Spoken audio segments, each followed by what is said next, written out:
So welcome back everybody to Forza Horizon 4. We're going to be going through another seasonal championship. This time in Alfa Romeos in A class in the Alfa Romeo and Juliet championship.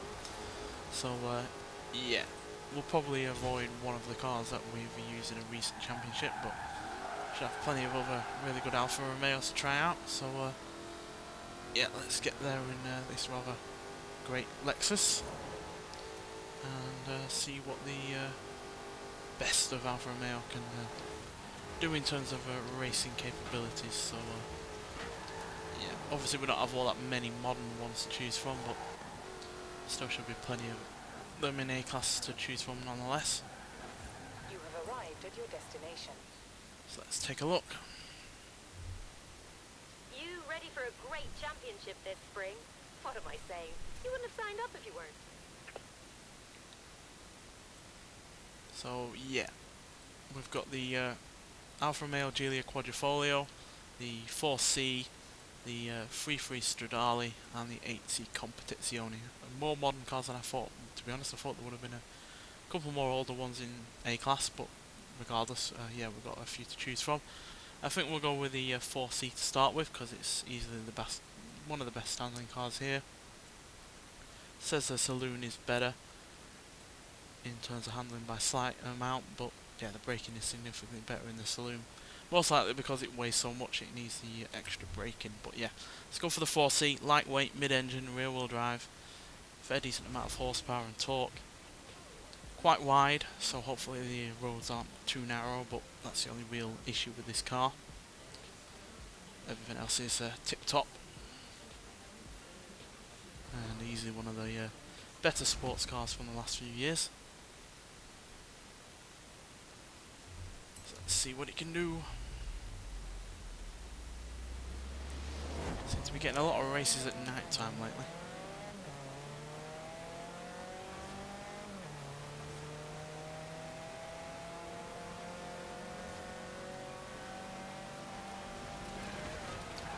Oh dear.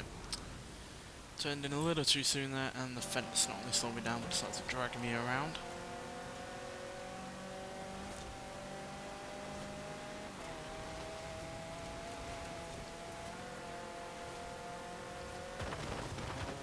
Yeah, that's the problem with these lightweight cars. You get slowed down a hell of a lot by any kind of debris or objects.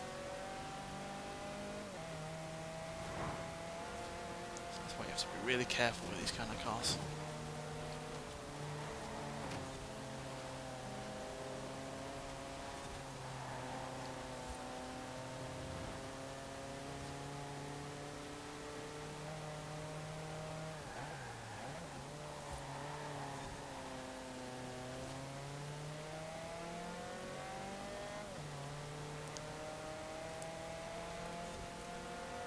Only real issue with this is it has the initial acceleration, but the higher rates of speed that we get, the slower it becomes in terms of the rates of speed that it is gaining.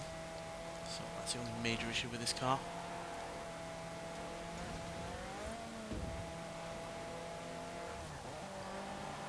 There's no way the SUV is going to be able to outhandle this. Sure, it's got the power, but a lot of that is wasted on the weight. And yeah, handling wise it's nowhere near as good as this. It's all about trying to get past the Leviathan of the thing. There we go. Looking like an all white podium position of these cars. I do think this 4C looks great in white. I think it looks better than it does in red.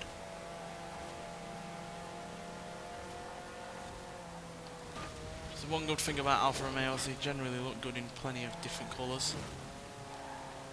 Typically red, black or white is what they look best in.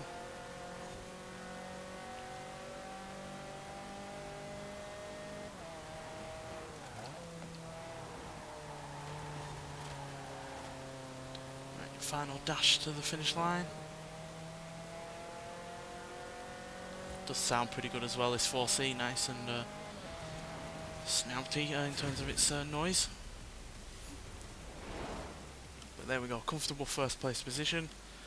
just under a second ahead of another 4C, with the Stelvio in third, Juliet in fourth, and a TZ2 in fifth, which I think has been upgraded to get into A class. If not, then I've obviously got one that's upgraded more than A class, which is why it wasn't in the car roster to choose from. But nonetheless, there we go. So let's get on to the second race. So the 4C did really rather well there, surprisingly, especially in terms of its speed, which I really wasn't expecting to be all that great, but the handling and braking certainly made up for it. So yeah, let's see what a classic can do. Let's see what the 3.3 Stradale can do, and then we'll decide what car out of the 8C and the Giulia that we will choose from. But yeah, this is a great little car, this is. Again, like the 4C, very light in the way of weight, but also far from underpowered. So let's see what a classic can do in comparison to the more modern vehicles that we're going to be going up against. Again, mid-engine, rear-wheel drive. In a lot of ways you could say this is a precursor to the likes of a 4C.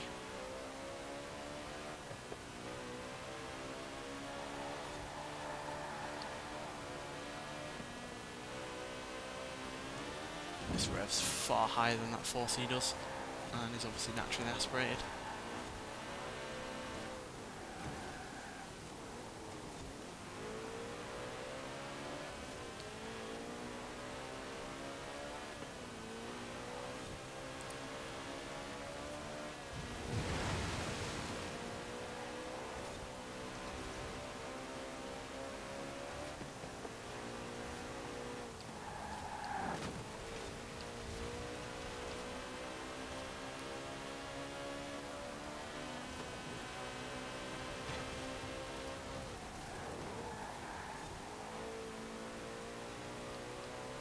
The car that was leading got hit into a traffic car there.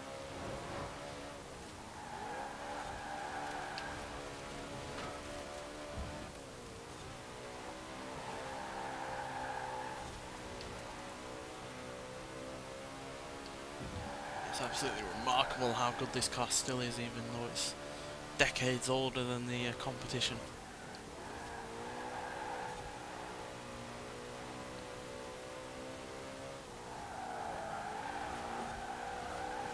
Obviously it's a little bit hairier to handle than the 4C, purely because it doesn't have quite the grip that that car does, but because it also doesn't have the grip at the front, it means it just turns in so nimbly. It's it's not got any understeer whatsoever. It's just turn it and it will dart to wherever you want. Also probably because it's quite lighter at the front as well, and there's no electronics or anything like that that would weigh a modern car down.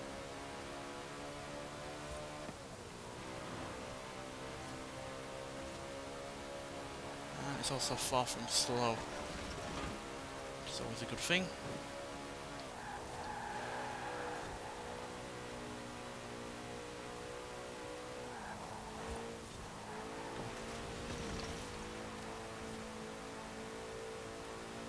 And there we go, a massively comfortable lead there. Probably one of the best leads that we've had on any championship so far. Yeah, we're nearly 4 seconds ahead of a Stelvio, as well as ahead of a TZ2, a GTA, and another Stelvio in 5th place. So, yeah, really rather good there. The GTA is a far more popular car on this race than it was on the previous one, probably because I've gone for a classic car. But nonetheless, let's get on to the third and final race. So yeah, sorry I forgot to show you the leaderboard then. We are obviously on 40 points with 2 wins in a row, 12 points ahead of whoever's in second. So because we have such a large lead, I think we should take a risk. Obviously the Giulia Quadrifoglio is the better car to go for. Handling, braking and acceleration and as well as top speed are better. But I think we should go for the 8C Competizione, purely because it is an underrated car. It's not perfect by any means, but it's a certainly a starting point for Alfa Romeo becoming back into these kind of cars, because before this, yeah, there was several years before they had made a car as quick and as rather powerful as this. So yeah, let's get into this car and see what it can do. Obviously, at the time, it was the most powerful Alfa Romeo ever made, but in terms of sporting cars, they really hadn't made anything like this for a long time. So yeah, it was good to see that they brought that kind of, the sports car back to their lineup. And then obviously after this, we had the 8C, the 4C, sorry, and then we had the Geely Quadrifoglio, and then the Stelvio after that. So it really did seem to reinvigorate Alfa Romeo in terms of making quick, powerful cars again. So yeah, that's worthwhile giving it a go if for any reason other than that, to be honest. Also, the V8 is decent sounding. It's not the best sounding V8 out there, especially considering it's also based on the same Maserati V8 that was used in the I think it was a coupe, the Gran Turismo coupe. So which, yeah, it definitely sounds better in that car, but it still provides 450 horsepower, which is hardly a underwhelming number.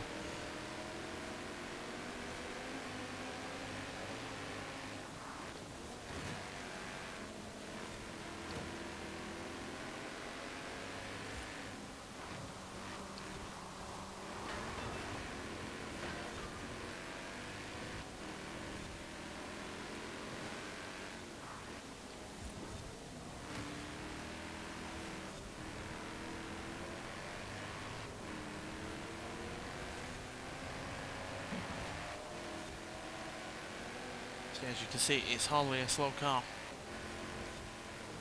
I think a lot of people overlook this vehicle when they look at Alfa Romeos, because there's so many other more modern vehicles that they've done that are also really quick. But this is hardly slow.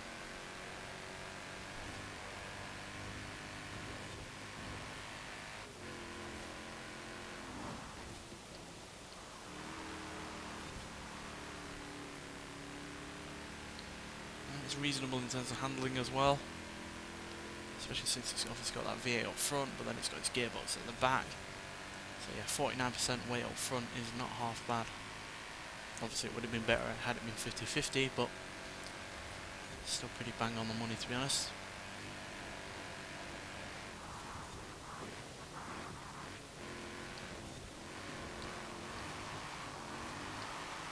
Oh, slipping and sliding.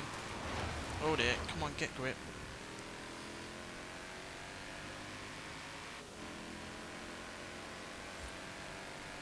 Oh, the classic racer has bumped into a traffic car. Well, the risk hasn't paid off in terms of giving us a win, but we are still second, which is more than enough. But nonetheless, I really did have fun driving this car. Like I said, it's highly underrated in terms of Alfa Romeos, especially the modern kind. So yeah, there we go. Still a comfortable second place, and yeah, the 16 points, which gives us 56 over 44 and 34. So yeah, pretty fun championship. Obviously, you only get the Forza edition version of this 8C, I think that's the reward, but it's still a fun championship. And if you're obviously trying to get to 50% for that Lexus, then yeah, this is a championship that you can do and give you a big percentage towards that. So yeah, well worth doing, especially if you like Alfa Romeos like I do. I think they're easily one of my favourite manufacturers out there. So yeah, give it a go, and yeah, enjoy the little lavish amounts of cars that you've got from Alfa Romeo to try out. Obviously I only had several to choose from because I keep cars in stock form, but there are obviously lower class Alfa Romeos you can upgrade to get into A class to try out in this championship as well, and I'm sure they're really fun to drive as well. But nonetheless, thanks for watching, and I'll see you in the next one. Bye.